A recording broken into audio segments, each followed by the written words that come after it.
Hey YouTube, it's Joe from A Spotted Joe. I wanted to say, first of all, thank you for watching this, and I appreciate your subscription. It's awesome. I've been getting a couple subscriptions over the course of this YouTube channel, and I love that you guys like it. I actually had some guy reach out to me recently and been like, Joe, cool stuff. You seem like a genuine guy. I'm like, thanks. I appreciate it. So yeah, like, subscribe, and share, because if you like it, then guaranteed your friends will like it too. I like to give a little bit of truth as well and just say what needs to be said, because sometimes it's just not said. And I think it needs to be said. And not only do I think it needs to be said, sometimes it just does need to be said. So I just finished Tai Lopez's 67 steps today on eliminating the amygdala. And I'm sure we all know what amygdala is. It's a part of our brain that incorporates fear, protects us from things that are supposed to be very harmful.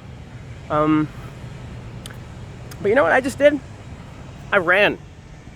Not only did I run, I ran right through a highway. The side of the road, I ran down the side of the road. Because when I go to the Rutgers Gardens, there's a place, if I go down a new path, I've been down this path, this is my second time, and you go all the way to the end, it comes out near a highway, and the only way to get back to Rutgers, where I am, is to go across the highway and up this hill. And if you go to Rutgers, you know the area, it's the Sears, it's US 1, you go up Sears, you go up the hill, you go through the Sears parking lot, and then you're on Douglas campus, which is where I am right now. My house is near Douglas campus. Don't go stalking me, or if you do, at least leave some like nice treat on my front door, like I don't know. I like lemon drops. Lemon drops are good. Don't leave anything perishable, but lemon drops are good. You can leave lemon drops on my front door. That would make me happy. But yeah, so that is the route I took. And normally people would be freaked out about going across the highway, but you know what? It's not that big of a deal. It really isn't. In fact, some people would be uncomfortable because they're like, oh, what if a cop pulls me over? Well, guess what? A cop was going through the ramp right in front of me when I was obviously right there. I'm sure he saw me. He didn't stop and pull me over. He was probably like, it's not that big of a deal. I could stop and then have, you know, in the middle of the freeway and risk traffic, or I could trust this guy not to make a scene. And you know what? He trusted me not to make a scene, and he was right, because I was there just to get back home. I wasn't there to make a scene. But that's something super cool that I really appreciated about the situation. A lot of times fear holds us back. Guess what? Now, say what you will about Trump, the president. Honestly, I'm keeping myself out of the situation and focusing on my own self, on my own microcosm, making sure that they're on point. Him as a businessman, though, I'm going to be honest, he's a good businessman.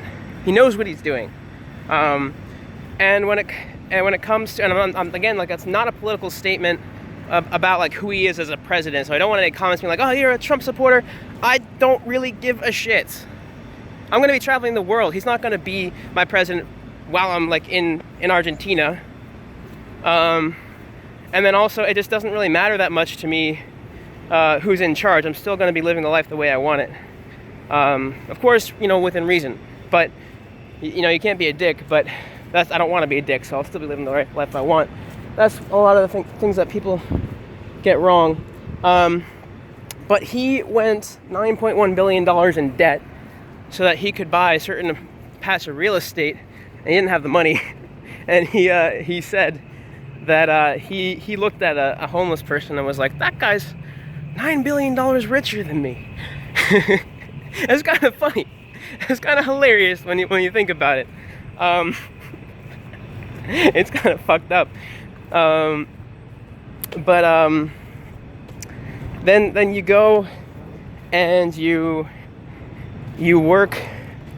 You know, he worked at it, and he knew that real estate would be worth much, much more. And of course it was, and now he's extremely wealthy.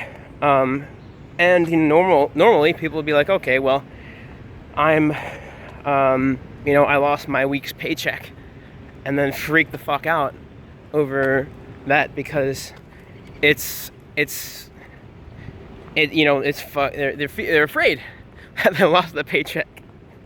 They're super afraid, and that's something that really doesn't matter that much in the grand scheme of things. I right now am a couple $1,000s in debt, and I'm not afraid to say it because most of that debt is either perishables like food and shelter, but a lot of it is investments in myself. Courses that I bought to give me the skills necessary that I work on a course. I'm not just buying them and throwing them away. Give me the skills necessary to make a lot of money.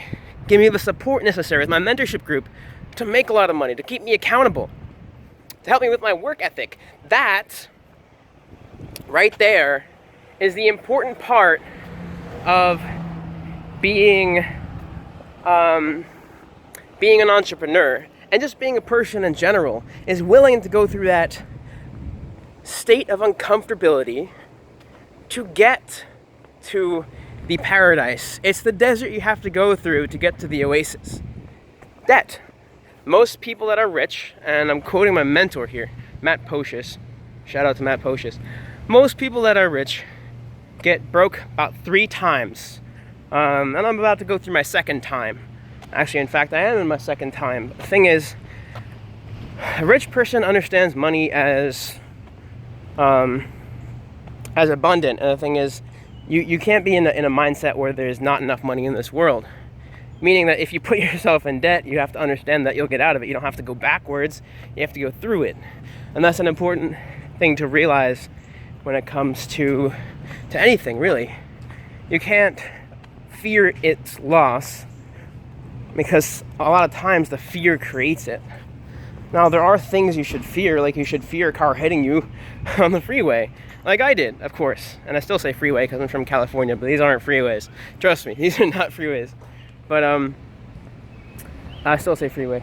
So like going across the freeway, highway, I was afraid of the cars hitting me. But the thing is, I really wasn't, because I knew that my skill of choosing the right time to walk across realistically made, I realized that it wasn't reasonable for me to be afraid. A, it was the way to get back, and B, if I chose the right moment, based on empirical evidence of my eyes looking at the road, and I would be able to get across it. So in the end, when it comes to fear is false evidence appearing real. And I don't remember who said that, but I'm gonna credit unnamed motivational dude. There's not much to fear in the reality of things. And thus, I'm gonna explain a little bit later. My next vlog is gonna be about planning for the trip that I'm going on this fall. And it's a pretty cool trip. I'm gonna go to a lot of places, but I'm gonna be budgeting for it now. And okay, understand I'm in debt, A, and B, understand that I've committed to this, and I'm going to make you guys see that it's possible to travel and do it reasonably and comfortably without really breaking the bank, and doing it in a sustainable fashion. So that's what I'm going to show you guys, and I'm going to walk you through the process. See, the thing about Spotted Joe is I'm not a finished product. Nobody is. But I feel like it's necessary to share the point of where you are with the world. A lot of people share themselves as a finished product to urge themselves to take action. And yeah, there is a lot of credibility to defining yourself as already successful and then acting to create it, because otherwise how are you going to have that stability and the identity when you get there if you haven't created it beforehand?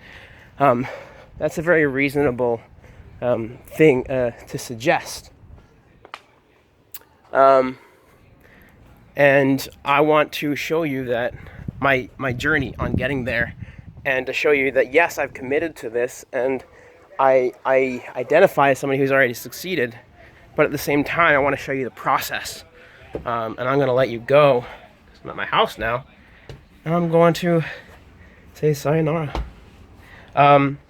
Before I say sayonara, I want you to comment below. I want you to comment, what are you afraid of right now that if you weren't afraid of, you would be achieving your goals? And it's that one question. What are you afraid of? And if you weren't afraid of, you would be achieving your goals. And just let me know. And I'll see you around.